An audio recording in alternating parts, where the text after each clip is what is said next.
अली एक अरसे से लिख रहा था। उसकी जान पहचान बहुत थी। बहुत सारे क्राइम रिपोर्टर्स से चाय पीने आ जाते थे। किसी कबायली लीडर से मुलाकात का वक्त लेना तो कोई बात ही नहीं थी। ये तो एक ही दिन में हो गया। जिन जिन लोगों से मिलना था वो 8-8 घंटे के फासले पर रहते थे। वैसे जिन ताकतों की ये बात हो रही थी, वहां इससे कम फासले पर रहने वाले लोग या तो आपस में लड़कर खत्म हो जाते थे या उतनी ही दूर हिजरत कर जाते थे। फासला ज्यादा होने की वजह से तय ये पाया कि हर एक से अलग अलग दिन मुलाकात की जाए। ये सारी बातें अली ने अरशद भाई को भी बता दी। वो बोले, किन से पहले और किन से बाद में मिलेंगे ये बता दीजिए आप। अली ने उनसे कहा, फिलहाल कोई तरतीब नहीं बनाई है। अरशद भाई सख्त लहजे में बोले, तरतीब बनाएं। उससे पहले हम लोग यहाँ से नहीं निकलेंगे, और हाँ, तरतीब तब्दील नहीं होगी। अली ने कहा, तो ठीक है। गवादर, गवादर से तुर्बत, और तुर्बत से पंजगूर, पंजगूर से बेला होते हुए वापस चलेंगे। अरशद साहब ने कहा, क्या क्या इंतजाम चाहिए आपको? अली ने कहा, देखें, जहां हम जा रहे हैं उनके पास तो तैयारा शिकन तोपें भी हैं, इसलिए कुछ ले जाने से कुछ न ले जाना बेहतर है। अरशद साहब बोले, फिर भी कुछ रखना तो जरूरी है। अली ने सख्त लहजे में कहा, नहीं, और अगर आप लोग इस बात को नहीं मानेंगे तो वो जो साहब भी उस नमकदान में थे उनसे कह दें कि मुझे ये काम नहीं करना। अरशद साहब ठहरे हुए लहजे में बोले, अच्छा ठीक है, जैसा तुम कहो। गाड़ी कौन सी चाहिए? असलम ने कहा, मेरा ख्याल है कोई SUV ले लें। अली ने कहा, नहीं भाई, ऐसे तो दूर से ही हम फौजी लगेंगे, वहां करोला चलती है, 2 गाड़ियां ले लेंगे। इतने में हारिस आ गया। बोला, माजरत, मैं ताखीर से पहुंचा। अरशद साहब बोले, कहाँ थे तुम? वो बोला, अली ने कहा था वहां के लोग तोहफे खुशी से लेते हैं तो सबके लिए ड्राई फ्रूट वगैरह बंधवा लिए हैं। असलम बोला, अरे ये मैं कर देता। बात बात पर टोकना असलम की आदत थी। चेहरे मोहरे से तो असलम किसी हद तक साहिली पट्टी का रिहायशी लगता था, मगर अली का नजरिया कुछ और था। उस इलाके के लोगों की गुफ्तगू का अंदाज उससे बहुत मुख्तलिफ होता था। अली के ख्याल में वो मुल्क की मशरकी जानिब के किसी ऐसे कबीले का फर्द था जो सालों पहले इलाकाई दुश्मनियों की वजह से हिजरत कर गए थे। बलोची अहले जबान की तरह बोलता था और कोई ये नहीं कह सकता था कि ये उसकी मादरी जबान नहीं है। अली ने असलम से कहा, नहीं, तुम्हारे करने का काम यह है कि मैं सहाफ़ी जरूर हूँ, मगर कैमरा और दीगर अला बला कभी नहीं चलाया। एक बंदा हमें चाहिए होगा। 3 अखबारों में कुछ लोगों को मैं जानता हूँ, उनमें से कोई साथ चले तो अच्छा है, वरना तुम देख लेना। शाहिद बोला, ठीक है, मगर अव्वल ये कि राजी कौन होगा, दोयम ये कि हम उसको बताएंगे क्या।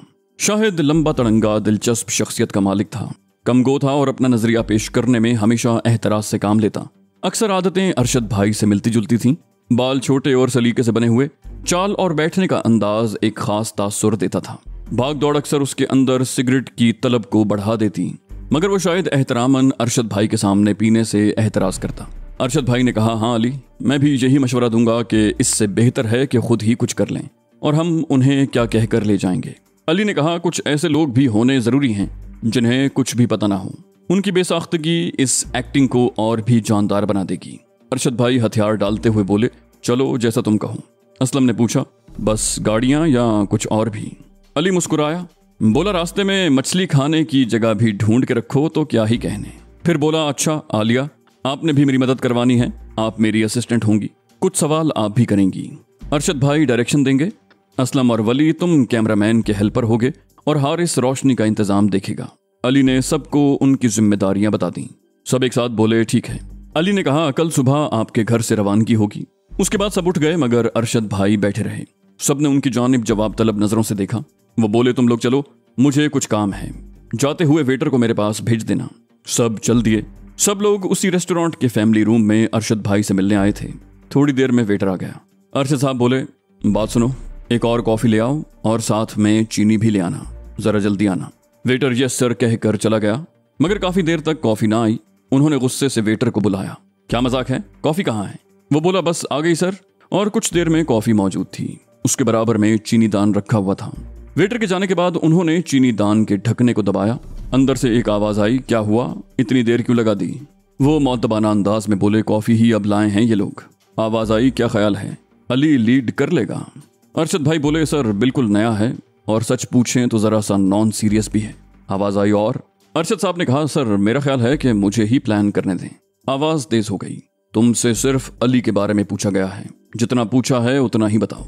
अरशद साहब बोले, सॉरी सर, अली सहाफत जानता है मगर वो सिक्योरिटी रिस्क के बारे में कुछ नहीं जानता।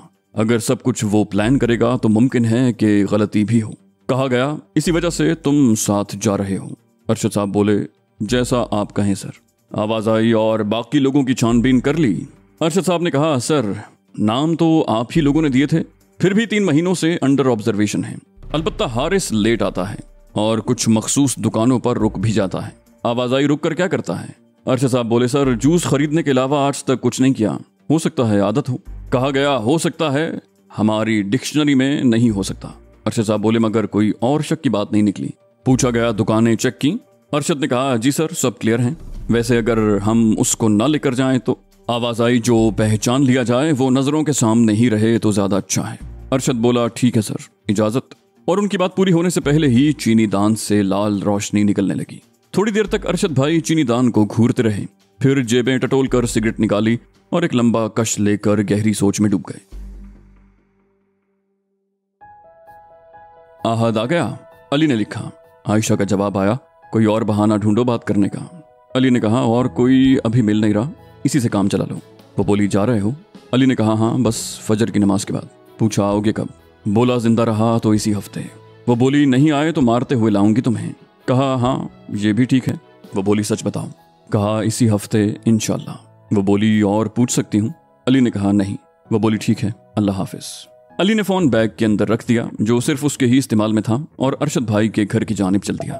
रात की स्याह फसीलों के सामने सुबह का सालार अपनी फौज लेकर बस पहुंचा ही था। 2-4 ज़रबों में इस फसील में दरारें पड़ गईं और रोशनी के सिपाही चौक दर चौक अंदर दाखिल होने लगे। कुछ ही देर में कोई नहीं कह सकता था कि जुल्मात का वजूद भी कहीं था। सुबह का ये मंजर अली को बहुत पसंद था। उसको यूं महसूस होता था जैसे हर सुबह बस उसे ये यकीन दिलाने के लिए हो जाती है कि उसके ख्वाबों की तकमील इस घने मुस्तकिल छाए हुए अंधेरे में भी मुमकिन है। इन्हीं लायानी सोचों में गुम अली अरशद भाई के घर पहुंचा। अरशद भाई 2 सूटकेस लाए थे। अली ने कहा, क्या हुआ, आपने महीने भर की तैयारी कर ली? हम बस 1 हफ्ते के लिए जा रहे हैं। अरशद भाई ने कहा, बस हमने घर में यही बात की कि कुछ अरसा बाहर घूमेंगे, इसलिए सामान दिखाना जरूरी था। सामान गैर मामूली तौर पर भारी लग रहा था। अली ने सबकी तरफ देखा। हारिस फिर गैर हाजिर था। वो लड़का जिसको अली ने असलम को रेफर किया था वो भी वहां नहीं था। उसने कहा, क्या हुआ असलम? वो लड़का नहीं माना। असलम ने कहा, मान तो जाता मगर मैंने उससे जो बात की थी तो मुझे अंदाजा हुआ कि वो एक गोली चलने पर रो पड़ता। अली ने कहा, और ये रो पड़ना ही हमारे फायदे में जाता असलम। गोली चलने पर हमारा न रोना उन्हें शक में डाल देगा। हम सहाफी हैं, फौजी नहीं। अरशद भाई गुस्से से बोले, फिर तुमने क्या किया जब तुम उसे साथ न ला सके? असलम ने कहा, एक दोस्त है जो शौकिया वीडियोस बनाता है, उसको बुलवाया है। अली ने पूछा, ठीक है, कहाँ है वो? असलम ने कहा, बस आ रहा है। अरशद साहब गुस्से से बोले, और ये हारिस, ये फिर से कहाँ रह गया? अली ने कहा, मैंने उससे आइस बॉक्स, पानी और जूस मंगवाए हैं, बस आ रहा होगा। अरशद साहब बोले, ठीक है, वो दोनों आ जाएं तो चलते हैं। अली ने कहा, चलते हैं, मगर असलम एक बात उस लड़के को समझा देना, उससे कहना गोली चले तो रोना है। अली ने असलम का कंधा थपथपाया। शाहिद और असलम ड्राइवर बने। एक गाड़ी में आगे आलिया बैठी थी और एक में अली। अली के साथ गाड़ी में वली और हारिस साथ थे। अली का अंदाजा था कि मना करने के बावजूद दोनों गाड़ियों में कोई ना कोई असलहा होगा। अली ने हारिस से पूछा, आइस बॉक्स में जूस तो है ना भाई?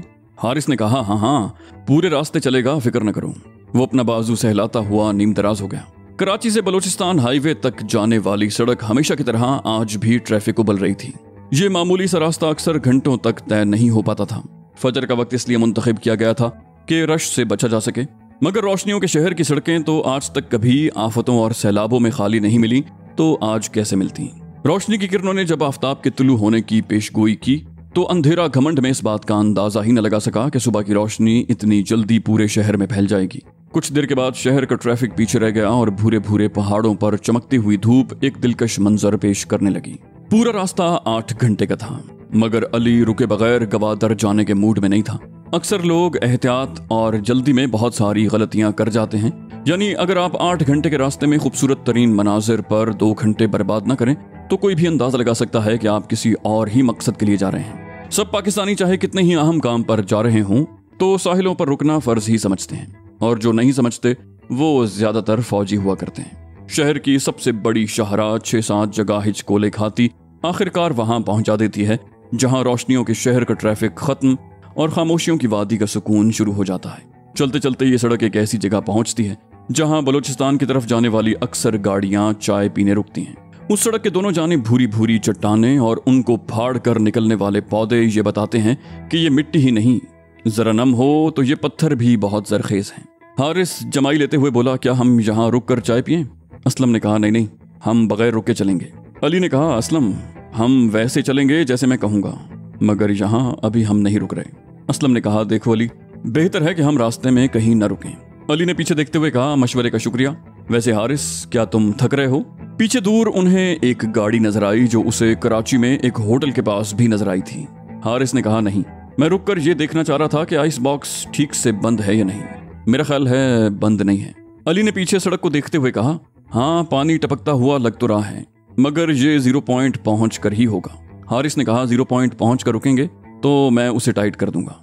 एक खूबसूरत साहिली शाहरा पर चलते चलते वो आखिरकार एक ऐसे मोड़ पर पहुंचे जहां एक मुजस्समा उम्मीद की किरण बना खड़ा था। यहां से एक रास्ता कोयटा और दूसरा गवादर जाता था। अली ने कहा, असलम रोको, यहाँ हम चाय पियेंगे। वली, तुम गाड़ी में बैठो, तुम्हारी चाय हम गाड़ी में भिजवाते हैं। असलम ने कहा, जैसा आप मुनासिब समझें। वैसे ये अरशद भाई को अच्छा नहीं लगेगा। हारिस ने उसे छेड़ा, बोला, चाय हर एक को अच्छी लगती है पागल। वो सब गाड़ी से उतर गए। हारिस ने कहा, आप लोग चलें, मैं वॉशरूम से आता हूँ। वो एक तरफ चला गया। अरशद भाई गाड़ी से उतरते हुए बोले, अली, हमें रुकना नहीं चाहिए था। अली ने कहा, जहां सब रुकते हैं वहां कुछ न रुकने वाले क्या कहलाएंगे? शाहिद बोला, कुछ न रुकने वाले। लगता था उसे अली की प्लानिंग पसंद नहीं आई थी। अरशद भाई ने कहा, बहरहाल कुछ रास्ते मसलहत से ज्यादा जल्दी में तय करना ज्यादा महफूज होता है। अली ने कहा, आपको याद है आपने ये कहा था कि भीड़ में गुम होकर भीड़ में गुम हो जाने वालों को ढूंढना है। अब हम अलग खड़े होकर क्यों ढूंढें? अरशद भाई सख्ती से बोले, क्योंकि मैंने अपनी आंखों से यहाँ के हालात खराब होते देखे हैं। बहरहाल यहाँ तो हम रुक गए, अब नहीं रुकेंगे। हारिस हाथ झाड़ते हुए वापस आ रहा था। आलिया ने पूछा, क्या हुआ? हारिस ने हंसते हुए कहा, इतना कोई साफ वॉशरूम था कि फिसल गया। आलिया घिन खाते हुए बोली, तौबा है, चलो आओ चाय पियो। चाय पीकर सब फिर चल दिए। अली ने पीछे मुड़कर देखा तो कोई गाड़ी पीछे नहीं आ रही थी। अली ने हारिस से पूछा, उस आइस बॉक्स का क्या किया? उसने निहायत इत्मीनान से कहा, भाई वो एक साइड से लॉक नहीं था, अब कर दिया है। और वो पीछे की सीट पर लेट गया। सड़क तो ऐसा लगता था जैसे नाप कर बिल्कुल सीधी खींची गई थी। अक्सर जगह ये साहिलों के इतने करीब हो जाती थी कि अली का दिल चाहता था कि वो गाड़ी रोककर समंदर की तरफ दौड़ पड़े। एक तरफ नीलगू समंदर था और दूसरी जानिब ऊंचे नीचे सुरमई पहाड़, और बीच में कुछ लोग सब ख्वाहिशात मारकर एक इज्तिमाई अमन की ख्वाहिश में थे। अली ने असलम से पूछा, क्या हुआ, आहिस्ता क्यों चला रहे हो? असलम ने कहा, अरशद साहब काफी पीछे रह गए हैं। फिर असलम ने गाड़ी रोक ही ली। थोड़ी देर में अरशद साहब पहुंच गए। अली ने पूछा, शाहिद, गाड़ी को क्या हुआ? शाहिद ने बेजारी से कहा, हिचकोले खा रही है, पता नहीं क्या हुआ। असलम ने पूछा, पेट्रोल कहाँ से डलवाया था? शाहिद बोला, मैं क्यों डलवाऊंगा, डला हुआ मिला था जब से तुम गाड़ी लेकर आए हो। असलम कुछ सोचते हुए बोला, ओ हाँ, ये गाड़ियां बलूचिस्तान की रेंटे कार से मंगवाई हैं ताकि कुछ मसला ना हो, कच्चा पेट्रोल होगा। हारिस ने उसे टोका, बोला, तो भाई ये सब आपको देखना था ना। अरशद भाई असलम की तरफ देखते हुए बोले, अच्छा, अब तो हो गया, अब बताओ क्या करें? असलम ने कहा, बांध कर ले चलते हैं, कुंड मलीर नजदीक है, वहां मैकेनिक को दिखा देंगे। अली ने कहा, अलिया आप हमारी गाड़ी में आ जाएं, असलम तुम पिछली गाड़ी में चले जाओ, मैं ड्राइव करता हूँ। यूं अदली बदली हो गई, गाड़ियां चल पड़ी। कैक्टस से भरे हुए पहाड़ों पर जिंदगी का मजीद कोई निशान न था। बस कुछ रेंगते हुए कीड़े इन्हीं भूरी चट्टानों का भेस बदलकर अपने शिकार की ताक में थे। अली ने सुना था कि आसपास के इलाकों में चीते और सांप बकसरत हैं, मगर अभी तक कोई भी ऐसा जानवर अली को नजर नहीं आया था। और वैसे भी जहां से हजरत इंसान का गुजर हो, वहां से सब जानवर अल्लाह की पनाह मांगते हुए हिजरत कर जाते हैं। कुछ दूर जाने के बाद अली को सैकड़ों की तादाद में सहराई जहाज नजर आए, जिनका गुजर बसर कांटेदार झाड़ियां थीं। साहिल की हल्की नीली लहरें चट्टानों से टकरा टकरा कर मुसव्वरी के नमूने बना रही थीं।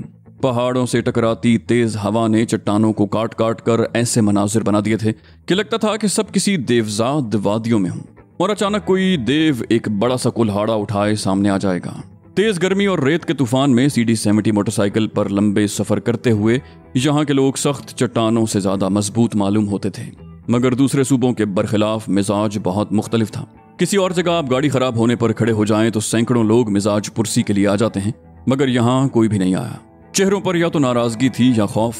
कुछ पर जुल्म किया गया था और कुछ को एहसास महरूमी भी शायद बहुत दिलाया गया था।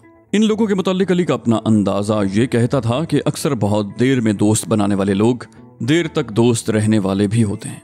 अली ने कहा, आलिया की गाड़ी शुरू से ही तंग कर रही थी तो पहले ही चेक कर लेते, क्या ख्याल है आपका?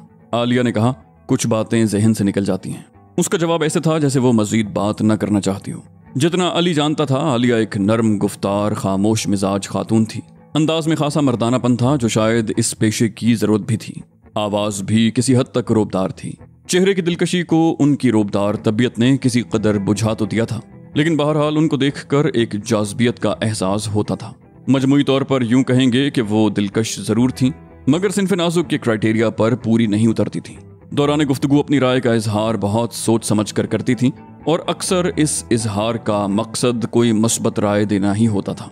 हारिस हंसते हुए बोला, जी, और शाहिद वैसे भी आमतौर पर ऐसी ही गाड़ी चलाता है कि आपको अंदर भी हिचकोले महसूस होते रहें। अली ने हारिस से कहा, अरे आइस जूस के बॉक्स का क्या बना, कोई जूस ही पिला दो। हारिस बोला, लीक नहीं कर रहा था, रुकने से कुछ पहले, जब रुके तब कह देते, अब रुके तो अरशद भाई गोली मार देंगे। आलिया बोली, हाँ ठीक है, रुकना चाहिए भी नहीं। अली ने कहा, और वली तुम ज्यादातर खामोश रहते हो। हारिस ने कहा, जिसके 11 बच्चे हों उसे बोलने से वहशत होने लगती है। वली बोला, सर ठाएं ठाएं वाला आदमी हूं मैं, काएं काएं वाला नहीं। वली के जवाब सुनकर सब जोर जोर से हंसने लगे।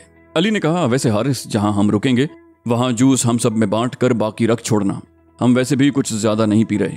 हारिस ने कहा, ठीक है, और वो पिछली सीट पर फिर दराज हो गया। अचानक एक मोड़ काटते हुए 2 पहाड़ों के बीच नीलगू समंदर नजर आया। सूरज की किरणें समंदर के पानी में गोते लगाकर स्याह नुकीली चट्टानों के बीच से छन छन कर आ रही थी। जहां से एक रास्ता दाईं जानिब मुड़कर सांप की तरह बल खाती सड़क से होता हुआ एक ऐसे मंदिर की तरफ जाता था जिसकी जियारत को पड़ोसी मुल्क की अक्सरियत हज के बराबर मानती थी। गुनाहों के अंबार लेकर नदामत से आंखें झुकाए हजारों लोग हर साल यहाँ मुक्ति लेने आते थे, और बाएं हाथ पर कुछ ऐसे लोगों की कब्रें थीं जो बरसों पहले एक माँ की आवाज पर उस दौर के इब्नुल वक्त से लड़ने आ गए थे, और एक अब के मुजाहिद हैं जो सरहद पार इसलिए नहीं जाते कि माएं इगवा तो क्या मर भी जाएं, तब भी वो इगवा करने वालों या मारने वालों पर हमलावर उस वक्त तक नहीं होते जब तक खुद उन पर कोई हमला न कर दे। वैसे इन जगहों की भी एक अजब कहानी है। वो आजाद होकर भी वो आजादी नहीं पा सकेंगी जिसको हकीकी आजादी कहा जाता है। खैर छोड़ो। अली ने अपने ख्यालों को खुद ही झटक दिया। कुछ देर बाद अली ने हारिस को उठाया। हारिस, कुंड मलीर की चौकी आ गई है।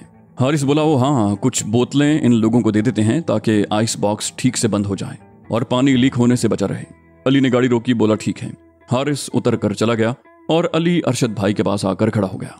अरशद भाई ने गाड़ी के शीशे से सर बाहर निकाल कर कहा, क्यों रुके हो? उनके होंठों के दरमियान जली हुई सिगरेट दबी हुई थी। वो शायद आलिया की मौजूदगी में अपनी तलब को दबाए बैठे हुए थे। अली ने कहा, हारिस कह रहा था कि पानी की बोतलें ज्यादा हैं जिसकी वजह से आइस बॉक्स ठीक से बंद नहीं हो रहा, तो क्यों ना हम कुछ बोतलें चौकी वालों को गिफ्ट कर दें। असलम ने कहा, अली कुछ आगे कुंड मलीर का पेट्रोल पंप है, अच्छा था वहां रुक जाते। अली ने कहा, हाँ ठीक है, हम पिकनिक पर आए हुए हैं, इसका तो ख्याल ही नहीं रहा। वो वापस गाड़ी में आ गया। हारिस पहले ही गाड़ी में आकर बैठ चुका था। अली ने जाते जाते हसरत भरी निगाहों से शोहदा की कब्रों और दूसरी तरफ जाते हुए कदीम और तारीखी मंदिर के रास्ते को देखा। एक वो लोग थे जो उस पूरे इलाके को निस्तो नाबूद करने की कुदरत रखने के बावजूद सिर्फ अपना हक लेकर और हक को कायम करके वापस चले गए। शदीद इख्तिलाफात के बावजूद तारीखी इमारतें वैसी की वैसी मौजूद थीं। तलवारों की तेज धारों से फितना जरूर खत्म हो गया था, मगर वही तेज खून आलू तलवारें नजरियात खत्म करने के लिए इस्तेमाल नहीं हुई थीं। इसके लिए बस शुस्ता तबीयत, धीमा लहजा और एक नर्म मुस्कुराहट से काम लिया जाता था। चूतों को जब फातेह सरदारों ने गले लगाकर अपना कहा, तब पहली दफा उन्हें एहसास हुआ कि शूदरों समेत सब इंसान एक हैसियत के ही पैदा होते हैं। एक वो थे मफ्तूह, दुश्मन को गले लगाने वाले, और एक हम हैं, आपस में ही लड़ मरने को तैयार। ये सोचते सोचते अली उदास हो गया।